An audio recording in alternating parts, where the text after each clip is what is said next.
thoughts of what you want to say to him? I will say that I love him. I did not realize just how sick he was. I realized that he is mentally ill, but I did not know the extent. And I will, as I always have, stand by him in my thoughts and prayers. Well, that was Lionel Dahmer, Jeffrey Dahmer's father, calling from Ohio to a Milwaukee talk show last night. Mr. Dahmer also said that he felt the way the media had handled the case and harassing his family was scuzzy. There is a campaign underway in Gary, Indiana tonight to win clemency for a woman who is serving a life sentence in the Indiana State Women's Prison.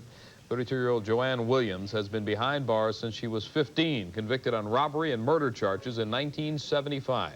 Jack Connolly picks up the story from there. On the often mean streets of Gary, violent crime is no stranger. Joanne Williams saw it firsthand back in 1975 when her 16-year-old quarrel with the boy and told neighbors to mind their own business. Police records do show several recent incidents involving Dahmer. They say none of those incidents aroused any suspicion. Parents, students, and faculty are... We still don't really know what makes a human being kill and mutilate strangers at random. Nor have we ever devised a treatment or rehabilitation program for them that seems to work. Among the many disturbing and unanswered questions about the horrors revealed in Milwaukee this week is why the law enforcement system didn't nail this guy a long time ago.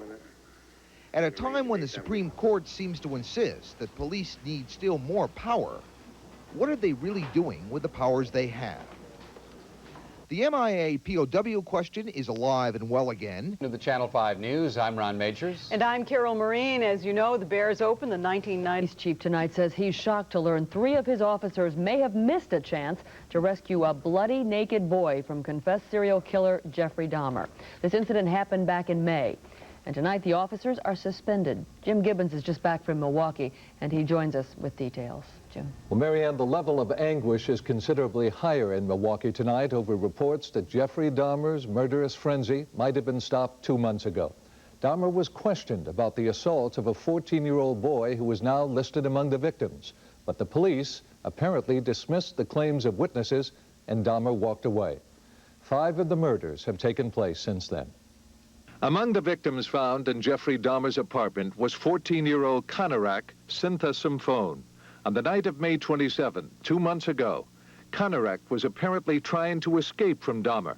Nicole Childress said he was naked and injured and appeared to be incoherent when she saw him on the street and tried to help. And then he had like scars on his shoulder and knees from like he had, been falling. She called police, but says when they arrived, they ignored her and apparently chose to believe Dahmer's claim that the boy was his adult homosexual roommate and that there wasn't any problem. Went back to the cop and he was like, well, this is a domestic thing. He said that this boy is 19 and that he was his boyfriend, they stay together, and that he got proof, and ain't nothing we can do about it because it's a domestic thing. Later, when Conorak was listed as missing and his picture was published, another witness to the May 27th assault called police. He said he was up to his neck in work. At that moment, he was investigating another murder, and that if he couldn't get to it, that he would see to it that someone else did. Did you ever get a call back? No. Milwaukee's police chief said he learned of all of this only yesterday, and apparently not from the officers involved. Well, Chief, how do you feel about the fact that seemingly Dahmer slipped through your fingers back? Were among those found in Dahmer's Milwaukee apartment. Channel 5's Paul Hogan is live in Milwaukee with more on this latest development. Paul? Well, Carol, as this city's most horrifying week in its history comes to a close, an uproar tonight over how Milwaukee police had suspect Jeffrey Dahmer in their grasp 2 months ago, but let him go so that he could kill again and again and again. He didn't look like no violent guy or nothing. Tina Spivey and 2 of her friends live across the street from Jeffrey Dahmer. May 27th, 2 months ago, they saw Dahmer chasing this 14-year-old Laotian boy down the street. The child was naked, drugged, seriously injured. I said, look at him. I said, he's bleeding from behind. I said, you done something to him. I said, whatever you done, he doesn't like it. And he said, well, just let me take care of my business. He said, I'm going to take him right through this alley, and I don't want no trouble.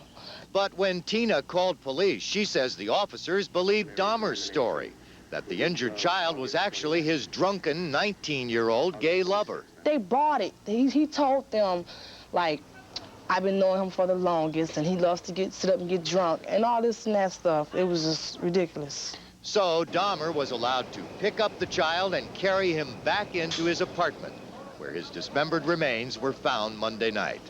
The officers involved will be suspended from duty pending the outcome of this investigation. The police chief is clearly anguished, and so are the Laotian boy's brother and his sister, who sat speechless on their front steps this afternoon as their priest spoke for them. The family is filled with a lot of different... that he was. He was pretty much like a mellow guy, quiet. Rodriguez says he remembers that Dahmer drank a lot, often going on binges that kept him in bed for days. Officials in Germany are now very interested in the Dahmer case. They want to know if there's any connection between Dahmer and the mutilation murders of 5 women at the time that Dahmer was stationed there. The Chicago Police Department acknowledged today it heard rumors that a serial killer was stalking the gay community on our own city's north side. Word began spreading 6 weeks ago that gay young men were missing from the area. One was 23-year-old Jeremiah Weinberger, who is among the victims of Jeffrey Dahmer. Police say even though they heard the rumors, there was no hard evidence to back any of it up. We base what we do on facts, on reported crime, and we really didn't see anything to qualify those rumors. Some residents complained that the police ignored the rumors because they were coming from the gay community, a charge that authorities deny. Police say there were similar rumors last November when a dismembered body was found in the 4300 block of North Kenmore. Authorities have ruled out any connection in that death to Jeffrey Dahmer. Marianne. Joel, the wife of a popular suburban teacher, will undergo court-ordered... And slide by that, were real obvious to other people, and they didn't pay any attention to it. Do you think they let it slide by because it involved the gay community? They always do. Other gays say the Milwaukee murders are casting the whole gay community in an unfairly negative light. They think that we're a bunch of child molesters, and we run around and do it with everybody that we possibly can do it with. And that's not true. That is not true in any way, shape, or form. I was in the United States Navy for over 8 years, had a good time in the service, and had a lover, and got along great, got out with honorable discharge, and I have no problems. No problems. It's just people with narrow minds that basically don't believe in the homosexual community. And the media included? In a way, yeah. Very much so. Media coverage is having an unexpected effect on the gay community. We're told by a number of proprietors here on Wells Street that the presence of TV cameras is discouraging business, something that was never intended when this story started. Reporting live from Wells Street, I'm Charlie Wojciechowski. Back to you. Charlie, thank you.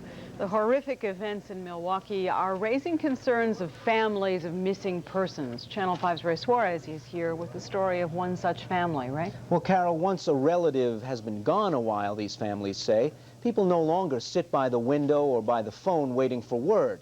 Then something happens, like the discovery of Jeffrey Dahmer, and you start to wonder all over again.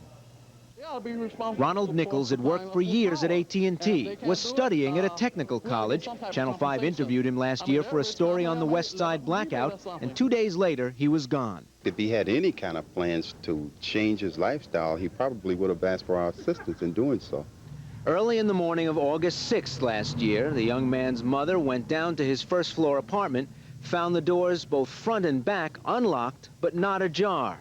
He was gone, but nothing had been taken from the apartment. As young black men are turning up among Jeffrey Dahmer's victims, a chill moves through families with missing members, and a yearning to know. And if on the off chance that one of those victims turns out to be Ronald, then good or bad, Ray, we just got to know. We just need to know. A longtime Chicago police detective turned private investigator says if someone wants to disappear, they can. Those social security numbers, credit references, and other clues available through computer systems can help you track someone down. If they've been the victims of foul play, only a witness or good luck will find the missing. Maurice Nichols believes his brother was the victim of a crime, and he's called Milwaukee detectives to tell them about Ronald. You never forget you can never forget. I mean, you go on about the business of life, you have to, but I mean, there's always that nagging question, you know, what happened? Where is he? Could he possibly be alive somewhere? Or you always wonder. Since Milwaukee police released a number to call with information about possible identities for Jeffrey Dahmer's victims, they've gotten calls from throughout the Midwest. And Ron and Carol, those calls have come not only from police agencies, but from families as well.